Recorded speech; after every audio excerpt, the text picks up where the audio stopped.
31 বছর পর ত্রিপুরার ডুম্বুর স্লুইস গেট খুলে দিল ভারত।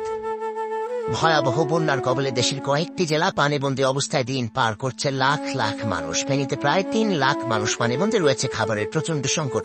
জেলার বেশিরভাগ এলাকা বিদ্যুৎ বিচ্ছিন্ন, মোবাইল ও ইন্টারনেট সেবা উপেক্ষিত। অনেকেই স্বজনদের সাথে যোগাযোগ করতে পারছে না। তাদের প্রতিটি মুহূর্ত কাটছে উদ্বেগ, উৎকণ্ঠায়।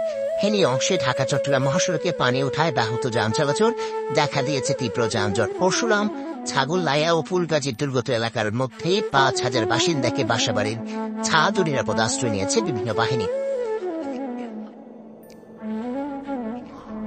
বানের জলে তলিয়ে আছে নোয়াখালী সদর, বেগমগঞ্জ, সোনাইমুড়ি সহ মোট 7 উপজেলা বিস্তীর্ণ এলাকা। বাড়িঘর, রাস্তাঘাটে তলিয়ে আছে পানির নিচে।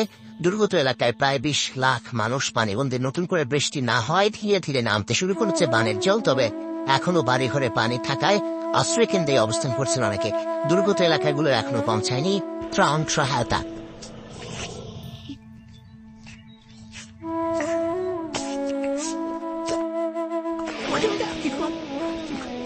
কুমিল্লার সদর, দক্ষিণ চৌদ্দগ্রাম, নাঙ্গলকোট, বুড়ির চংস 14 উপজেলা 118টি ইউনিয়ন তলিয়েছে বানের জলে।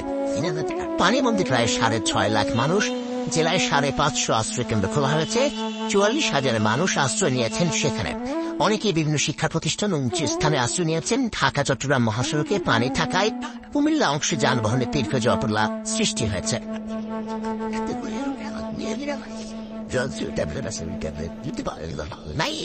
লক্ষ্মীপুরে অবনতি হয়েছে বন্যা পরিস্থিতি। সদর, রায়পুর, রামগঞ্জ, রামগতি ও কমলনগর উপজেলার 7 লাখ মানুষ পানিবন্দী। প্রায় 200 আশ্রয় কেন্দ্রে ঠাঁই নিয়েছেন 20,000 মানুষ। তবে বেশিরভাগ আশ্রয় কেন্দ্রেই পানি উঠছে।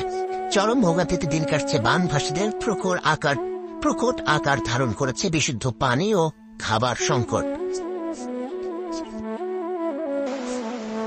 মৌলভীবাজারে বন্যা পরিস্থিতির উন্নতি হয়েছে। কমলগঞ্জ, রাজনগর ও কুলাউড়া উপজেলার প্লাবিত এলাকা থেকে ধীর গতিতে পানি নামছে। আশ্রয় কেন্দ্র থেকে নিজ বাড়িতে ফিরছেন অনেকে। তবে এখনো পানির মধ্যে আছে নিম্নাঞ্চলের কিছু মানুষ। নিচু এলাকার বাড়িঘর, রাস্তাঘাট এখনো জলমগ্ন। হবিগঞ্জে ধীর গতিতে নামছে খোয়াই নদীর পানি। তবে এখনো প্লাবিত জেলার 16টি ইউনিয়নের নিম্নাঞ্চল বাড়িঘর, দোকানপাটে উঠেছে পানি। রাস্তাঘাটে তলিয়েছে পানির নিচে। চরম ভোগান্তিতে দিন কাটছে বানভাসীদের। খোলা হয়েছে 116টি আশ্রয় কেন্দ্র।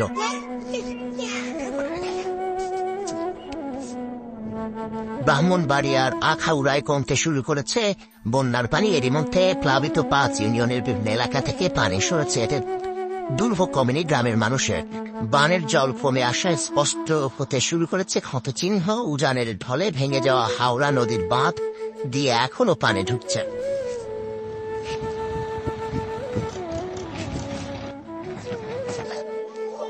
তলিয়ে গেছে সবকিছু। বিস্তীর্ণ এলাকা জুড়ে শুধু বন্যার পানি আর পানি। আশ্রয়হীন লাখো মানুষ। যতদূর চোখ যায় বসত ভিটার যেন কোনো অস্তিত্বই নেই। ধুধু জলের প্রান্তর ফেনীর বিশাল এলাকা। ফুলগাজী, পরশুরাম, ছাগলনাইয়ার অবস্থা সবচেয়ে ভয়াবহ। আটকে পড়া স্বজনদের উদ্ধারে যাওয়ারও উপায় নেই উদ্বিগ্নদের। পানির তোরে সেসব এলাকায় যাওয়া যেমন ঝুঁকিপূর্ণ, ঠিক তেমনি উপযুক্ত বাহনও মিলছে না। আফসোস, আক্ষেপ আর ক্ষোভের শেষ নেই। সেই সঙ্গে যোগাযোগ বিচ্ছিন্নতা সবার মধ্যেই বাড়িয়ে তুলেছে আতঙ্ক। ছোট বাচ্চা মানাবো দেখ, তোদের থাকতো, ছোট বাচ্চা থাকতো, ফ্যামিলি থাকতো, তাহলে এটা বুঝতো। একবারে কম। এটা দিয়ে কি করে একটা জেলার লোকজন উদ্ধার করা সম্ভব না। এখানে লক্ষ লোক কি করে বাস করে ফেনী জেলার মধ্যে। এখানে 4টা উপজেলায় কি করে প্লাবিত। এখন আমাদের পর্যাপ্ত পরিমাণ খাওয়া দরকার। আপনার অনুভব পূর্বক আমাদের কাছারি বাজারকে বাঁচান, কাছারি বাজার পাঠানগরকে বাঁচান। আমাদের অনেক বাচ্চারা ইমিডিয়েটলি তারা অনেক অসুস্থ হয়ে। শুধু শহরতলির বাইরের উপজেলাগুলো নয়, ফেনী মূল শহরও প্লাবিত হয়েছে। সেখানে পানি বাড়ছে প্রতি মুহূর্তেই। ঘরে থাকার জো নেই নিচু এলাকার কারো। নারী ও শিশুদের উদ্ধার করে নিরাপদ স্থান নেওয়া হচ্ছে ভেলায় করে। দেশের বিভিন্ন প্রান্ত থেকে যারা নৌকা বা স্পিডবোট নিয়ে আসছেন তাদের বেশিরভাগই খুঁজছেন চেনা জানাতে। পরশুদিন সকালবেলা ফ্যামিলির সাথে সর্বশেষ কথা বলছি। এরপরে কথা বলা কোনোভাবে সম্ভব হয় নাই। আমার বহু 2 বছরের একটা ছোট বাচ্চা, মা কোথায় আছে আমরা জানি না। মুহূর্তের মধ্যে কি খানের উপর ফানে, কেউ খাবারও ফাঁকিছে না। অনেকগুলা তীরের উপরে আছে, অনেকগুলা কি একটা পর্যন্ত ডুবে গেছে আর কি। এখন কি খাবারের প্রয়োজন। বিদ্যুৎ বিচ্ছিন্ন এই জনপদে এখন মোবাইল নেটওয়ার্ক ও ইন্টারনেট সংযোগের মধ্য দিয়ে অন্তত পারস্পরিক যোগাযোগ ফিরে পাওয়াকে গুরুত্ব দিচ্ছেন বন্যার্তরা, যার মধ্য দিয়ে মানুষের বাঁচা মরার খবর নিশ্চিত করা সম্ভব হবে। এটি ফেনী শহরের অভ্যন্তরের হাসপাতাল রোড, এখানেই পানির এই অবস্থা। আর যখন এই শহর ছাড়িয়ে খানিকটা বাইরে যাওয়া যায় তখন দেখা যায় যে একেবারে টুইটুম্বুর পানি, সবকিছু পানির নিচে তলিয়ে আছে এবং উদ্ধার তৎপরতা অপ্রতুল, এমনটি বলছেন সাধারণ মানুষ বা ফেনী অঞ্চলের মানুষ। তারা বলছেন পরশুরাম ফুলগাজী সেই সব জায়গায় অনেক ভয়াবহ পরিস্থিতি তৈরি হলেও সেখানটায় উদ্ধার তৎপরতা কিংবা ত্রাণ সামগ্রী বিতরণ সেসব মিলছে না যথাযথভাবে। সাইসিন রবিন, যমুনা নিউজ, ফেনী। একদম ফ্রেশ বিশ্বমানের প্রযুক্তির সকল সুবিধা নিয়ে ভালো থাকুন টঙ্কা। নিরাপদ আশ্রয়ের খোঁজে ছুটছেন নোয়াখালীর বানভাসী মানুষ। এক সপ্তাহ বেশি সময়ে পানিবন্দী থেকে ফুরিয়ে গেছে খাবার, বিশুদ্ধ পানি। ত্রাণ কার্যক্রম শুরু হলেও তা খুবই অপর্যাপ্ত। লাগাতার বৃষ্টির পর শুক্রবার নোয়াখালীতে দেখা মেলেছে সূর্যের। স্থানীয়দের প্রত্যাশা এই অবস্থা থাকলে 2-3 দিনের মধ্যে পানি নেমে যাবে। নোয়াখালীর বন্যা পরিস্থিতি জানাচ্ছেন সহকর্মী রিয়াজ রায়হান, ছবি তুলেছেন নাহিদ হোসেন। শিশু মনের কত প্রশ্ন এই চোখে। নিজের ঘর ছেড়ে যাচ্ছে বাবা মায়ের সঙ্গে, বানের পানি ঘর ছাড়া করেছে পুরো পরিবারকে। এমন হাজারো পরিবার দলে দলে ঘর ছেড়ে আশ্রয় নিচ্ছে নিরাপদ স্থানে। বুক সমান পানিতে নাওয়া খাওয়া বন্ধ হলে কি বার করার থাকে। অনেকে নিরাপত্তার আশায় পানি জমিয়েছেন ঢাকা, চট্টগ্রাম সহ আশপাশের স্বজনের বাড়িতে।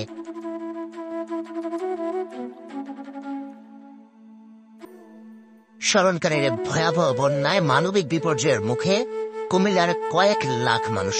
হঠাৎ করে গোমতী নদীর বাঁধ ভেঙে যাওয়ায় কয়েকটি উপজেলা তলিয়ে গেছে পানির নিচে। সাধারণ ছাত্র ও স্বেচ্ছাসেবকরা যার যা আছে তাই নিয়ে ঝাঁপিয়ে পড়েছে উদ্ধার কাজে। ভুক্তভোগীরা বলছেন দুর্গম অনেক এলাকায় এখনো আটকে আছে কয়েক শত পরিবার। তাদের উদ্ধারে সরকারের আশু পদক্ষেপ চান তারা। সেনাবাহিনীর হেলিকপ্টারে মুমূর্ষ অবস্থায় উদ্ধার করা অন্তঃসত্ত্বা নারী মা হয়েছেন। শুক্রবার বন্যা কবলিত ফেনীর ফুলগাজী থেকে অন্তঃসত্ত্বা নারী সুমি বেগমকে উদ্ধার করে সেনাবাহিনীর হেলিকপ্টার। প্রসব বেদনা উঠলেও বন্যার কারণে তাকে হাসপাতালে নেওয়া সম্ভব হচ্ছিল না। এছাড়া হাসপাতাল ও পানিতে তলিয়ে যাওয়ায় বিপাকে পড়েন অন্তঃসত্ত্বা সুমির পরিবার। খবর পেয়ে দ্রুত তাকে হেলিকপ্টারে করে কুমিল্লা সিএমএইচে নিয়ে যায় সেনাবাহিনীর একটি দল। সেখানে গাইনি বিভাগে ভর্তি করা হয় তাকে। পরে পুত্র সন্তানের জন্ম দেন সুমি। বর্তমানে মা ও শিশু দুজনই সুস্থ রয়েছেন বলে জানিয়েছেন চিকিৎসক। নবজাতকের জন্য দোয়া চেয়েছেন সুমি ও তার পরিবার। প্রতিবেশী ভারতের ত্রিপুরা রাজ্য প্রশাসনের দায়িত্বহীনতা আর খামখেয়ালিপনায় এই বন্যার অন্যতম কারণ বলে মন্তব্য করেছেন বিএনপির ভারপ্রাপ্ত চেয়ারম্যান তারেক রহমান। রাতে গণমাধ্যমে পাঠানো এক ভিডিও বার্তায় একথা বলেন তিনি। অভিযোগ করেন হঠাৎ করেই বাঁধ খুলে দিয়ে বাংলাদেশের বিস্তীর্ণ এলাকাকে ডুবিয়ে দিলেও ভারত বাংলাদেশকে আগাম কোনো সতর্কবার্তা দেয়নি। বন্যা দুর্গতদের সহায়তায় দল, মত ও ধর্ম বিবেচনায় না নিয়ে নেতাকর্মীদের সবার পাশে দাঁড়ানোর আহ্বান জানান তারেক রহমান। হঠাৎ করেই দেশের পূর্বাঞ্চলে আকস্মিক বন্যায় পানিবন্দী হয়ে পড়ে লাখ লাখ মানুষ। পূর্বাঞ্চলে জেলার পর জেলা প্লাবিত হওয়ায় জীবন ও সম্পদের ক্ষয়ক্ষতি হচ্ছে। বন্যায় ইতিমধ্যে মৃত্যু হয়েছে বেশ কয়েকজনের। ভয়াবহ বন্যায় বিপর্যস্ত হয়ে পড়েছে জনজীবন। বাংলাদেশে এই ভয়াবহ বন্যার জন্য ভারতের ত্রিপুরা রাজ্য সরকারের খামখেয়ালিপনাকে দায়ী করেন বিএনপির ভারপ্রাপ্ত চেয়ারম্যান তারেক রহমান। এক ভিডিও বার্তায় তিনি অভিযোগ করেন আগে থেকে সতর্কবার্তা না দিয়েই বাঁধ খুলে দেয়ায় ব্যাপক ক্ষয়ক্ষতির মুখে পড়েছে বাংলাদেশ। জীবন ও সম্পদ রক্ষায় সময় পাননি দুর্গত এলাকার মানুষ। শুক্রবার সন্ধ্যায় বন্যা দুর্গত নোয়াখালী আশ্রয় কেন্দ্র পরিদর্শন ও ত্রাণ বিতরণ করেছেন অন্তর্বর্তীকালীন সরকারের যুব ও ক্রীড়া উপদেষ্টা আসিফ মাহমুদ। এ সময় তিনি বলেন বন্যা পরবর্তী ক্ষয়ক্ষতি মোকাবেলায় প্রয়োজনীয় সব প্রস্তুতি নেওয়া হয়েছে।